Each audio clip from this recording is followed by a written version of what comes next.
Flickering lights reveal the darkest secrets, hidden in plain sight. Every shadow holds a story.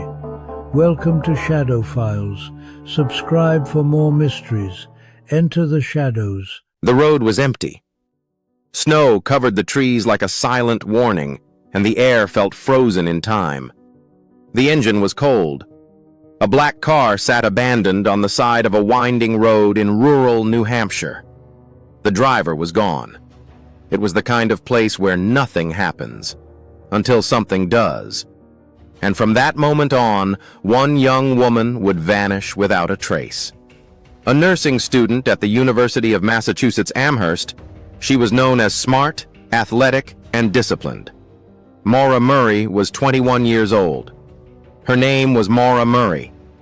And to this day, no one knows what really happened to her.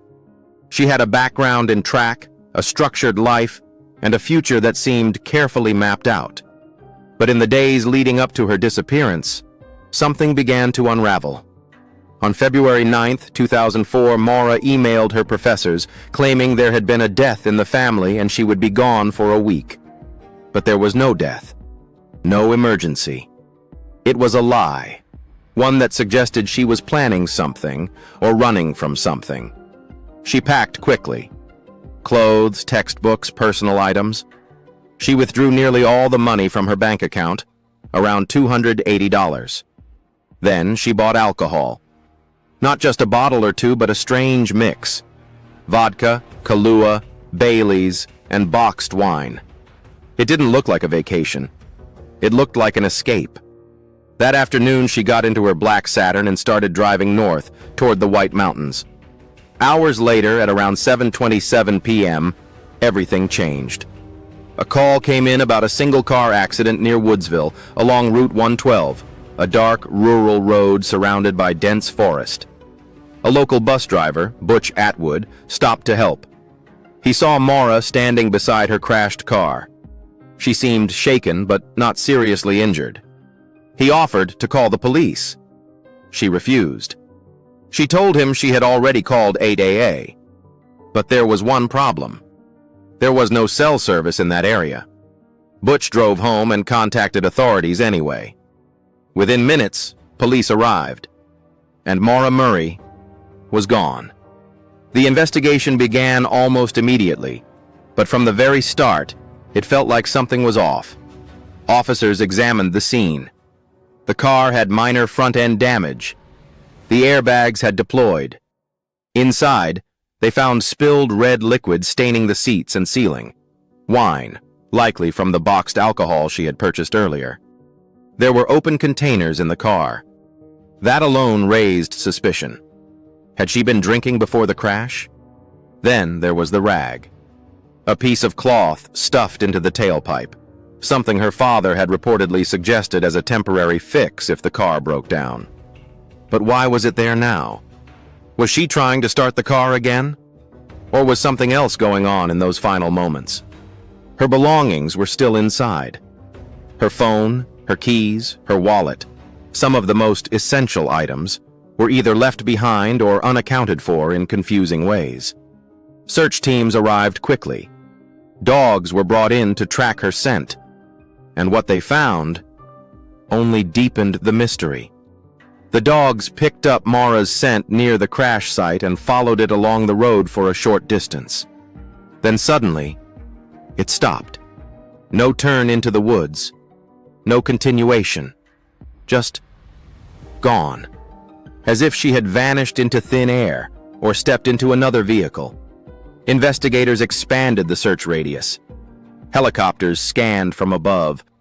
Volunteers combed through snow-covered woods, checking every possible path. Nothing. Days turned into weeks.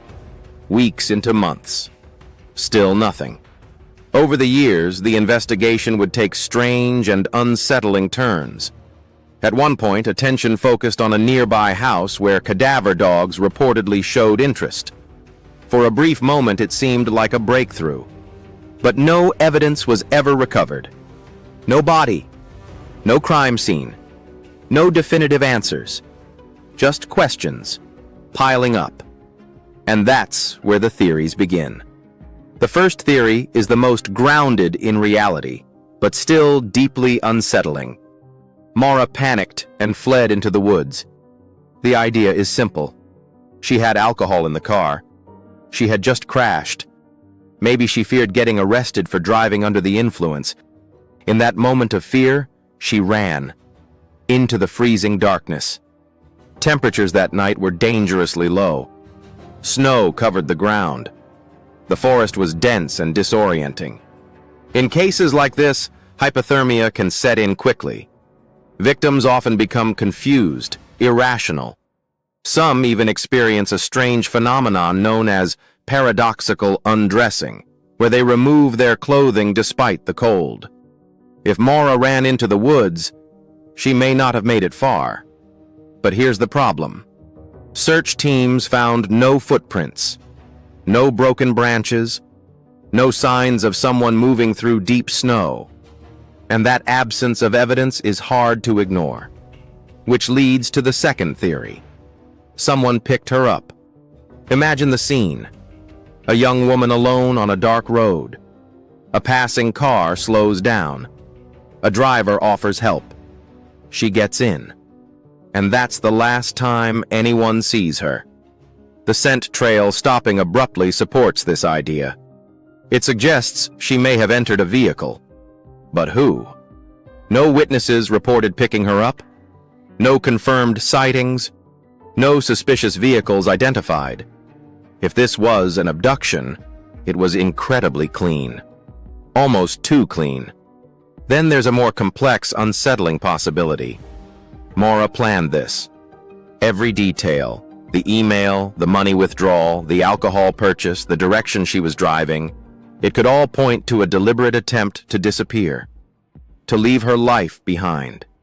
Some believe the crash itself may have been staged, a way to create confusion, a final point where her trail would go cold.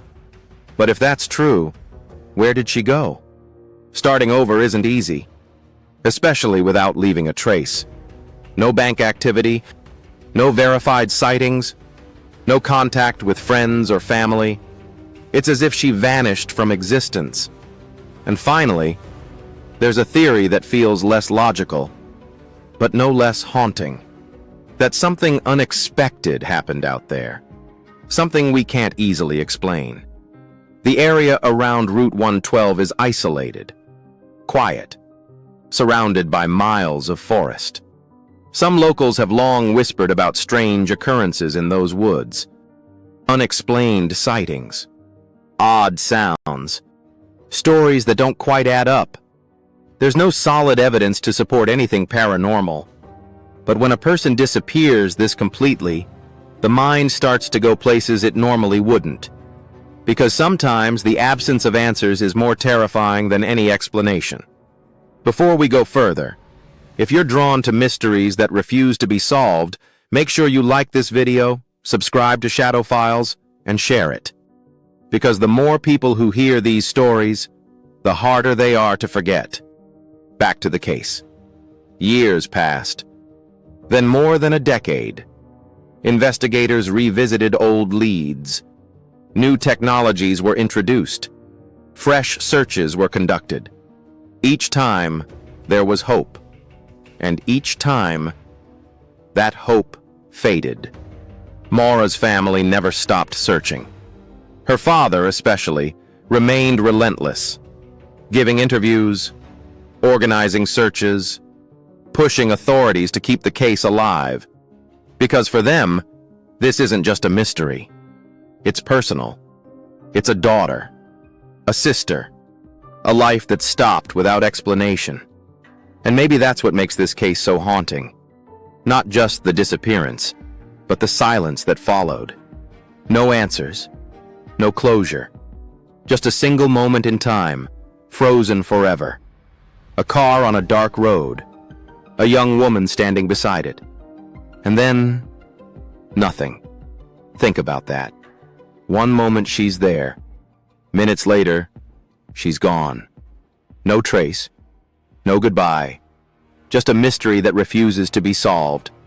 So what do you think happened? Did Maura run into the woods, lost to the cold? Did she trust the wrong person on a lonely road? Or did she choose to disappear, leaving everything behind? Whatever the truth is, it's still out there, waiting. If you made it this far, don't forget to like, subscribe to Shadow Files, and share this story. Because sometimes the smallest detail, seen by the right person, can change everything.